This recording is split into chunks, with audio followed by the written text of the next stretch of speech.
സാന്ദ്രാനന്ദാവബോധാത്മകമനുപമിതം കാലദേശാവധിഭ്യാം നിർമുക്തം നിത്യമുക്തം ദിഗമസഹസ്രേണ നിർഭാസ്യമാനം അസ്പഷ്ടം ദൃഷ്ടമാത്രേ പുനരുപുരുഷാർത്ഥാത്മകം ബ്രഹ്മതത്വം തത്താവത് ഭാതി സാക്ഷാത് ഗുരുഭവനപുരേ ഹന്ത ഭാഗ്യം ജനാനാം. നമസ്കാരം. സനാതന ധർമ്മസംഹിതകളിലെ വിജ്ഞാനശകലങ്ങൾ പങ്കുവയ്ക്കാനുള്ള ചാനലായ നാദശ്രീയിലേക്ക് എല്ലാവർക്കും സ്വാഗതം. പേരെ ചാനൽ സബ്സ്ക്രൈബ് ചെയ്യാനും ലൈക്ക് ചെയ്യാനും ഓർമ്മപ്പെടുത്തിക്കൊള്ളുന്നു. സബ്സ്ക്രൈബ് ചെയ്തവർക്ക് നന്ദി രേഖപ്പെടുത്തിക്കൊള്ളുന്നു. ഭഗവാൻ മനോഹരമായി വായ തുറന്നപ്പോൾ പ്രപഞ്ചം മുഴുവനും അതിനകത്ത് കണ്ടു.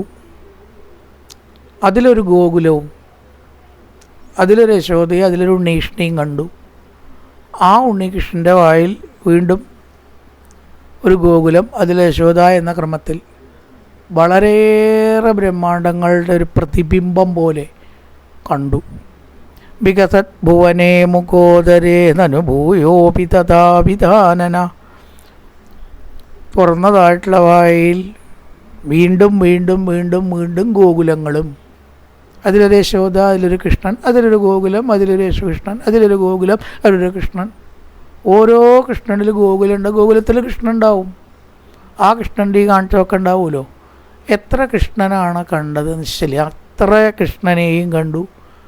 ഉള്ളിലായിട്ടേ. കാരണം അതിലൊക്കെ ലോകം കാണണം. ലോകത്തിൽ ആ ഗോകുലം ഉണ്ടാവും. ഗോകുലത്തിൽ എന്തുണ്ടാവും? യശോദയും കൃഷ്ണനും ഉണ്ടാവും.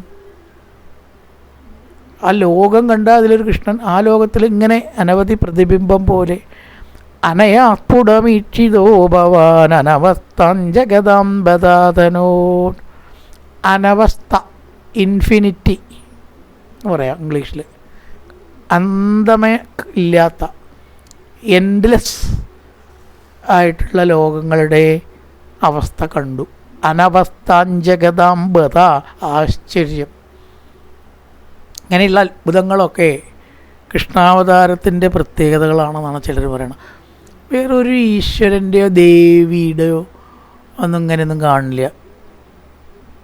കൃഷ്ണാവതാരം അല്ലാത്തതിലും കാണില്ല. കൃഷ്ണൻ്റെ തന്നെ കാണാൻ പറ്റുമോ? അനവധി ലോകത്തിൻ്റെ ഇൻഫിനിറ്റി ഒരു വായിൽ ആണ് കാണിച്ചു കൊടുക്കുക.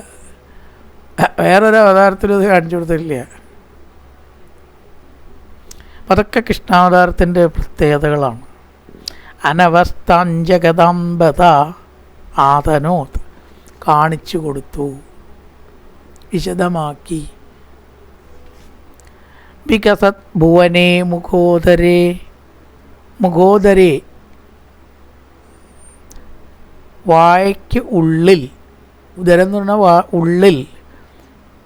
ഭുവനേ, ലോകങ്ങൾ കണ്ടു. തുറന്ന വായ്ക്കകത്ത് കണ്ട ഭുവനത്തിൽ, 14 ലോകങ്ങളും അടങ്ങിയ ഭുവനത്തിൽ, ലോക കോംപ്ലക്സ് അല്ലേ, അത്രയും ലോകങ്ങളെ കണ്ടപ്പോൾ നനുഭൂയോപി തഥാവിധാനന, അനവധി കൃഷ്ണനെ കണ്ടു. ആ കൃഷ്ണനിലൊരു വായ ഉണ്ടാവും. ആ വായയിൽ ഈ ബ്രഹ്മാണ്ടമുണ്ട്. ആ ബ്രഹ്മാണ്ടത്തിൽ അതാ ഗോകുലം. ആ ഗോകുലത്തിലോ കൃഷ്ണനുണ്ട്. ആ കൃഷ്ണൻ്റെ ഇങ്ങനെ അനവസ്ഥാം ജഗതാം, ഇൻഫിനിറ്റി അല്ലെങ്കിൽ അവസാനിക്കാത്ത അവസ്ഥ, ജഗതാം ലോകത്തിൻ്റെ കഴിയാത്തതായിട്ടുള്ള, വീണ്ടും വീണ്ടും വീണ്ടും ഇങ്ങനെ ഉള്ളിലേക്ക് അനവസ്ഥ, സ്ഫുടം, വ്യക്തമായിട്ട് ഇവളാൽ കാണപ്പെട്ടു. അമ്മ കണ്ടു. ധൃതതത്വദീയം തദാക്ഷണം ജനനീം താം പ്രണയേന മോഹയൻ തനമമ്പതിശേറ്റുഭാസജൻ ഭഗവൻ അദ്ഭുതബാലപാഹിമാം. തദാക്ഷണം, ആ നിമിഷത്തിൽ, ധൃതതത്വദീയ, ക്ഷണനേരത്തേക്ക് തത്വജ്ഞാനം ഉണ്ടായ യശോദ, താം ജനനീം, ആ അമ്മയെ, പ്രണയേന മോഹയൻ. അമ്മ തത്വജ്ഞാനത്തിൽ ഒരു മുനിയുടെ പദവിയിൽ അവിടെ ഇരുന്നാൽ മതിയോ?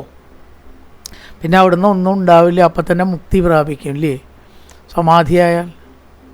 അപ്പം അതിനെ ഉണർത്തണം എന്നാണ്.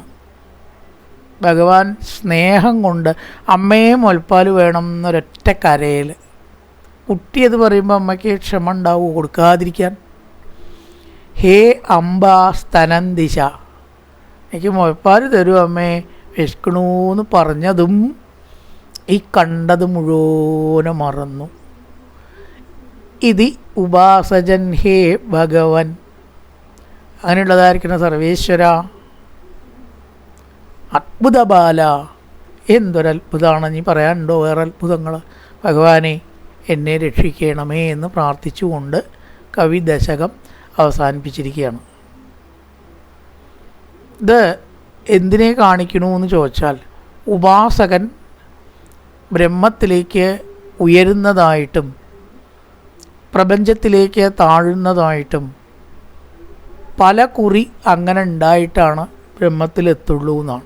പെട്ടെന്ന് ഒരു സ്റ്റെപ്പിലെത്തില്ല. ചിലപ്പോൾ അങ്ങനെ ആയി എന്നൊക്കെ തോന്നും. അപ്പോൾ മായയുടെ ഭാവം കൊണ്ട് എന്തിലേക്ക് വരണു? പ്രപഞ്ചത്തിലേക്ക് വരണു. ഉപാസകൻ ബ്രഹ്മത്തിലേക്കും ബ്രഹ്മത്തിൽ നിന്ന് പ്രപഞ്ചത്തിലേക്കും മാറി മാറി ആവും എന്നാണ് സാധനയുടെ ഒരു പ്രത്യേകത. അത്രത്തോളമൊക്കെ അറിഞ്ഞവർക്ക് അതൊക്കെ അറിയാൻ പറ്റുള്ളൂ. രാമകൃഷ്ണ പരമഹംസർ ചിലപ്പോൾ വിവേകാനന്ദ സ്വാമികൾ അന്ന് ശിഷ്യനാവുമ്പോൾ ഉപാസിച്ചങ്ങനെ പ്രമാദിയിലേക്ക് എത്തുമ്പോൾ പറയണതിൻ്റെ മുമ്പ് പിടിക്കുക. അത്ര നരേന്ദ്രൻ എന്നായിരുന്നല്ലോ പേര്. ഈ ബ്രഹ്മത്തിന് അങ്ങനെ പ്രത്യേകം അതിലേക്ക് താല്പര്യം ഇങ്ങോട്ട് വന്നാൽ ഇങ്ങോട്ട് പറയുകയും അപ്പോഴേക്ക് പിടിക്കുന്നതാണ്. ചിലപ്പോൾ അങ്ങോട്ട് സമാധിയാവും വിവേകാനന്ദൻ. രാമകൃഷ്ണൻ ഇപ്പം തന്നെ അങ്ങനെ സമാധിയായ കുറേ കാര്യങ്ങൾ ചെയ്യാറുണ്ടല്ലോ. ബ്രഹ്മത്തിലേക്ക് ലയിച്ചാൽ കഴിഞ്ഞില്ലേ ഒക്കെ. എന്നിട്ട് മുതൂത്ത് ഒരു തട്ടുന്നതാണ്. മതിയടോ, അപ്പം ഇങ്ങോട്ട് വരുത്തറേ. കേട്ടിട്ടുണ്ട് കേട്ടോ. പിന്നെ കർമ്മമില്ല. ഈശ്വരനിലേക്ക് എത്തിക്കഴിഞ്ഞാൽ പിന്നെ കർമ്മത്തിന് പ്രസക്തിയില്ലല്ലോ.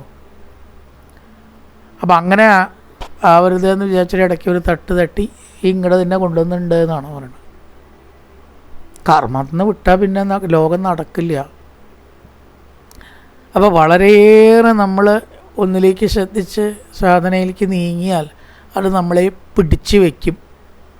കർമ്മത്തിൽ നിന്നും കൂടി നമ്മളെ വിലക്കും എന്നാണ് പറയണത്. കർമ്മം പിന്നെ ഉണ്ടാവില്ല. അപ്പോൾ അത് പാടില്ല. നമ്മുടെ നിത്യകർമ്മങ്ങൾ അനുഷ്ഠിച്ച് ഈ ശരീരം ഉള്ളിടത്തോളം അങ്ങനെ നിന്നിട്ട് വേണം അവിടേക്ക് എത്താൻ. കർമ്മമില്ലാത്തതിലേക്ക് എത്താൻ. പെട്ടെന്ന് അങ്ങോട്ട് എത്തിയാൽ ബുദ്ധിമുട്ടായി.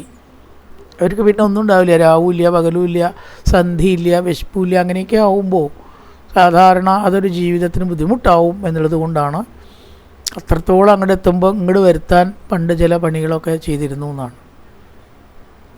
ആ ഒരു ഭാവം ഇവിടെ കാണാം. ധൃത തത്വദീയം തദാക്ഷണം. പെട്ടെന്ന് തത്വജ്ഞാനത്തിലേക്ക് എത്തിയതായിട്ടുള്ള അമ്മയെ ജനനീം താം പ്രണയേന മോഹൻ. ഇവിടെ ഇപ്പോൾ സ്നേഹഭാഷം കൊണ്ടാണ് അമ്മയെ കൊണ്ടുവരാൻ പറ്റുള്ളൂ. സ്ത്രീയല്ലേ, ചിലപ്പോൾ അങ്ങോട്ട് ആവും. അങ്ങനെയൊക്കെ അങ്ങോട്ട് ആയിക്കഴിഞ്ഞാൽ അല്ലേ നമുക്കൊക്കെ ഇങ്ങോട്ട് വിട്ടളയാം. വളരെ ദുർലഭം മാത്രമാണ് അങ്ങനത്തെ ചില അനുഭവങ്ങളൊക്കെ ഈ വായിക്കുമ്പോഴും ഉണ്ടാവും. ഈശ്വരൻ്റെ കഥയിലേക്കാണ്ട് പോണ സമയത്ത് ഈശ്വര എന്തൊരവസ്ഥയാണ് ഇതൊക്കെ അല്ലേ, ഇതിനൊക്കെ ഇല്ലേ ഭാഗ്യം ചെയ്യേണ്ടത്, ഇതിൻ്റെ മുമ്പിൽ ബാക്കിയൊക്കെ എന്ത് എന്നൊക്കെയാണ് തോന്നിയിട്ട് കണ്ണടച്ച് അങ്ങോട്ട് ഇരിക്കാൻ തോന്നിയാൽ. ചില ആൾക്കാർ പറയുമ്പോൾ അങ്ങനെ ഇരിക്കുന്നുണ്ട്, നോക്കിയിട്ടുണ്ടോ? അവൻ എങ്ങനെ ഇരിക്കും കുറച്ച് നേരം അവിടെ നിന്നാണ് മുന്നേ അവിടെ ഇരുന്നാൽ ബാക്കി കഥ പറയണ്ടായി, വായന നടക്കണ്ടായി, സത്താഹം നടക്കണ്ടായി. അതുകൊണ്ടാണ് അത്ര ചിലപ്പോൾ സർവത്ര ഗോവിന്ദനാമ സങ്കീർത്തനം എന്നൊക്കെ പറഞ്ഞിട്ട് ശബ്ദമൊക്കെ ഉണ്ടാക്കണം ഇടയ്ക്കാന്നാ. അങ്ങനെയൊന്നും ആരും ആവില്ല. അഥവാ ആയാൽ അവിടുന്ന് അങ്ങോട്ടുള്ള കാര്യങ്ങൾ നടക്കണം.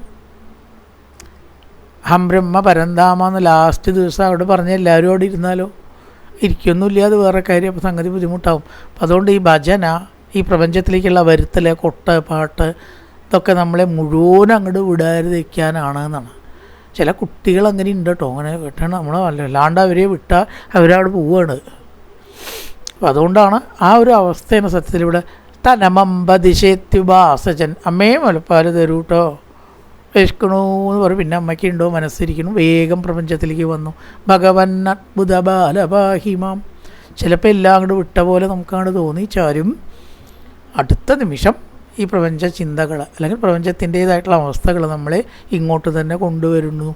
ശരീരമുള്ളിടത്തോളം അത് വേണം. രണ്ടും കൂടിയിട്ടല്ലേ പറ്റുള്ളൂ. ഒക്കെയുണ്ട് വിട്ട് അവിടേക്ക് എത്തിയാൽ ബുദ്ധിമുട്ടാവും. അപ്പോൾ ആ ഒരവസ്ഥയാണ് സത്യത്തിൽ ബ്രഹ്മത്തിന് ഉപാസകൻ ബ്രഹ്മത്തിലേക്കും ബ്രഹ്മത്തിന് പ്രപഞ്ചത്തിലേക്കും അങ്ങോട്ടും ഇങ്ങോട്ടും പല പ്രാവശ്യം ഇംഗ്ലീഷിൽ പറയുമ്പോൾ ഓസിലേറ്റ് ചെയ്തിട്ടാണ് ഒടുവിൽ എവിടെ എത്തണത്? ബ്രഹ്മത്തിലെത്തണത്. വിശ്വരൂപം കണ്ടപ്പോൾ യശോദയ്ക്കും ആ ഒരവസ്ഥ ഉണ്ടായി എന്ന് പറയാം. വികസത് ഭുവനേ മുഖോദരേ നനുഭൂയോപി തഥാഭിധാനന അനയാസ്ഫുടമീക്ഷിതോ ഭവാൻ അനവസ്ഥാം ജഗതാംബദാതനോൽ തത്വതീയം തദാക്ഷണം ജനനീം താം പ്രണയേന മോഹൻ. സ്നേഹം കൊണ്ട് മോഹിപ്പിച്ചു. തനം അമ്പതിശേത്യുപാസജൻ, അമ്മേ മുൽപ്പാൽ തരൂ എന്ന് കരഞ്ഞ് പറഞ്ഞ് ഉപാസജൻ ഭഗവൻ അത്ഭുത ബാലപാഹിമാം. സർവത്ര ഗോവിന്ദനാമസങ്കീർത്തനം ഗോവിന്ദ ഗോവിന്ദ. ഓം പൂർണ്ണമദ പൂർണ്ണമിദം പൂർണ്ണാൽ പൂർണ്ണമുദച്യതേ പൂർണ്ണസ്യ പൂർണ്ണമാദായ പൂർണ്ണമേവാവശിഷ്യതേ.